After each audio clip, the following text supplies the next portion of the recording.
get the right angling for this one. But I'm going to discuss something very important, and that is, yet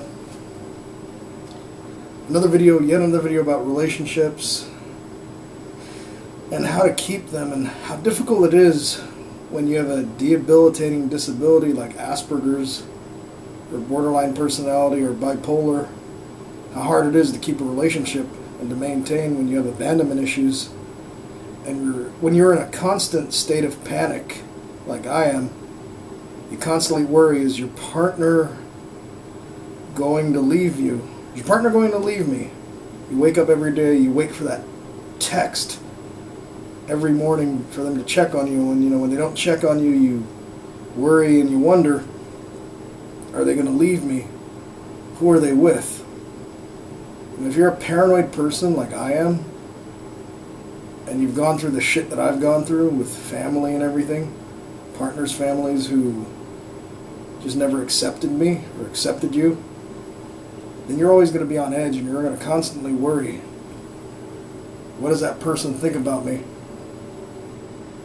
I don't know if this stems from having a low self-esteem, or if this is just a biomechanical defect that I have, but I've lived in constant fear. And I've also noticed too that my guy friends always have relied on me to hook them up with a female partner, and if I find something for me, they automatically assume it's for them, and they think they can get in my way. I know a lot of other guys go through this too. You have a guy friend, or even your best friend will try to get in your way when you find something or someone that you like. All of it comes out of jealousy, and it's always done on purpose. It's never an accident.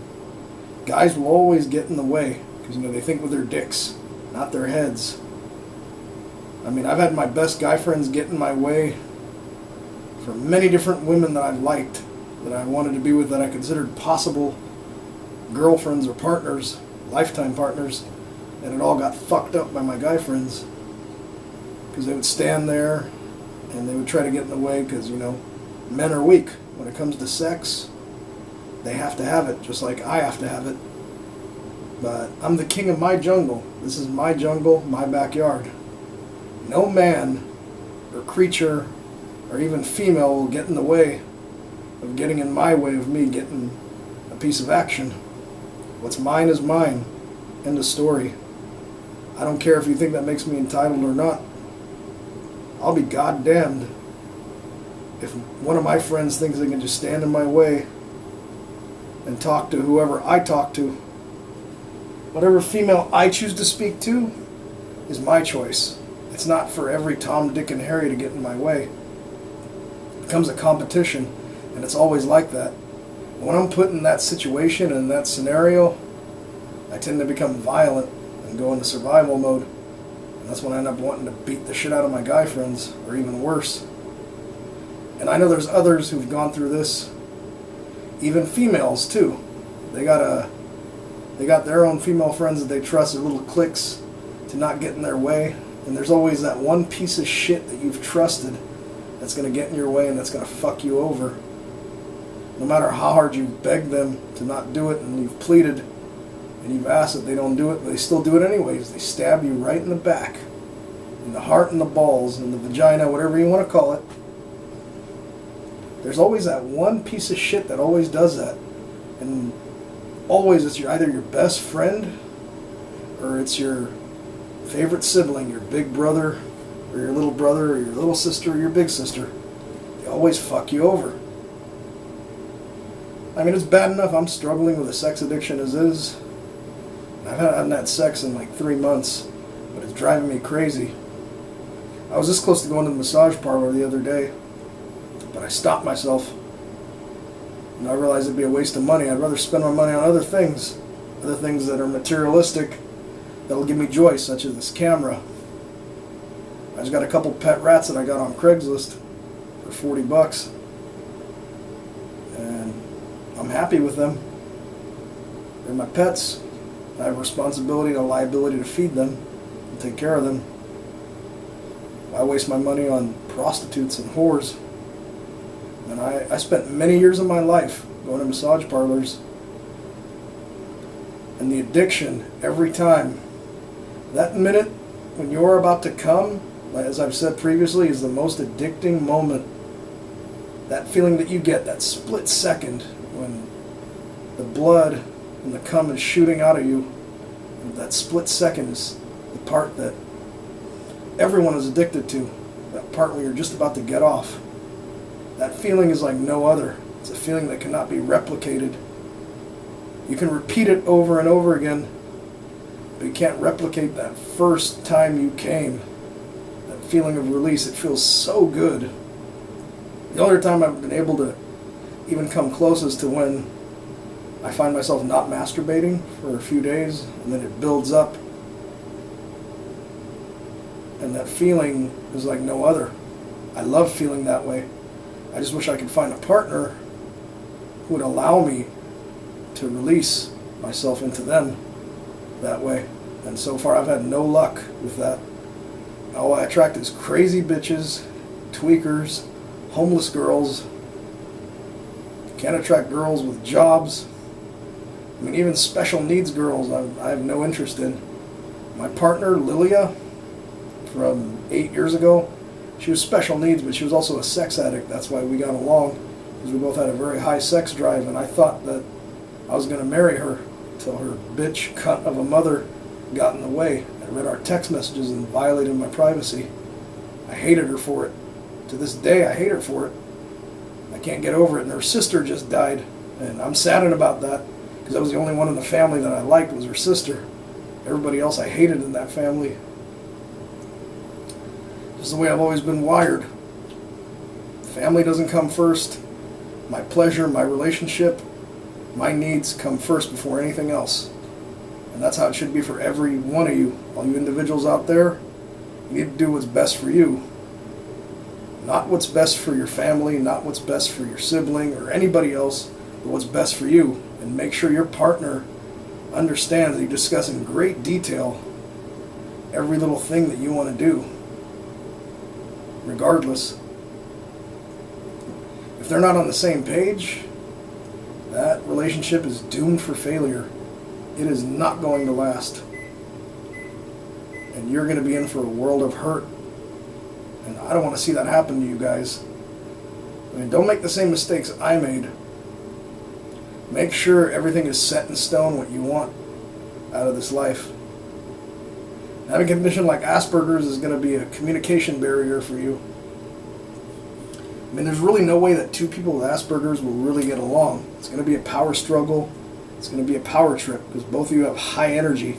And two people with high energies just don't mesh well. And that's just the way it is. It always has been. And people with Aspergers have high energy. I've got a high energy.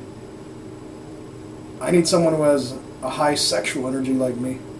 Not a high energy in general like Asperger's, but has a high sex energy and who will give me what I want sexually and who will let me finish and not deny me sex or begrudge me like my other ex Kira did 10 times in 2 years that I had sex. For me, I have to have it every day. Sometimes 3 times a day if I could. But realistically speaking, if I could get it just once a week from a partner, I'll take that. But under certain conditions, I will not deal with family standing in my way, reading my text messages, knowing my personal business. I want a woman who's going to shut up about our relationship and not let her family in on it to let her know what it is. I mean, I know most people have to have their family there when it comes to a relationship, but me personally, I don't.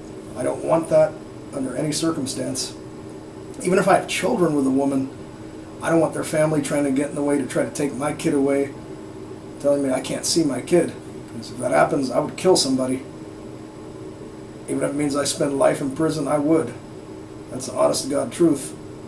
I'll not let somebody tell me I can't see my family or see my child because their family don't like me or whatever.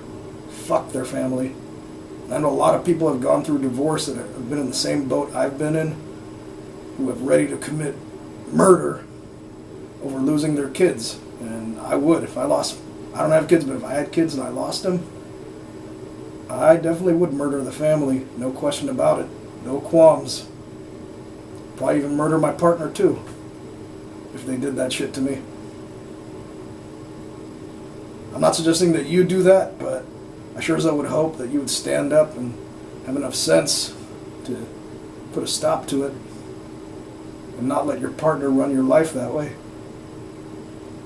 And also, you may not like each other as friends. You may have a completely different set of friends, and that's okay. You don't have to have the same friends. Partners should never have the same friends, in my opinion. That's what really ruins relationships. When you got the same exact friends, the same circle of people, shit's bound for disaster. You need to have some boundary where the relationship stays between you and your partner. No friends, no family, nothing else. I mean, maybe you want to add in some pets in there, okay. But no friends, no family. And you want to meet each other's friends and socialize in a circle during a wedding or whatever, okay. But all that other shit cannot be. If you want it to work, it's got to work between you two. Doesn't matter what your friends, each other's friends think. My ex, my friends didn't really like her, and that really bothered her because she had such a low self-esteem. They didn't like her because she treated me so badly, and she didn't seem to realize how badly she treated me. And I didn't care for her friends either. Her friends kicked her out of Bible study. They were Christians, just because I wouldn't conform to their rules or go to their Bible study. Fuck religion, fuck Christianity, fuck Bible study. I'm not about that. I'm about myself and loving myself and living my life. I don't give a good goddamn what anyone else says. I am the most important person to me, and you should be the same to yourself. Each and every one of you need to do that. Otherwise you'll be stuck in a vicious cycle that'll never end. You'll keep asking yourself years later, why? How did I get to this point? Don't do what I've done. Stand up for yourself. Fight for what's yours. Never give up, never surrender, never retreat.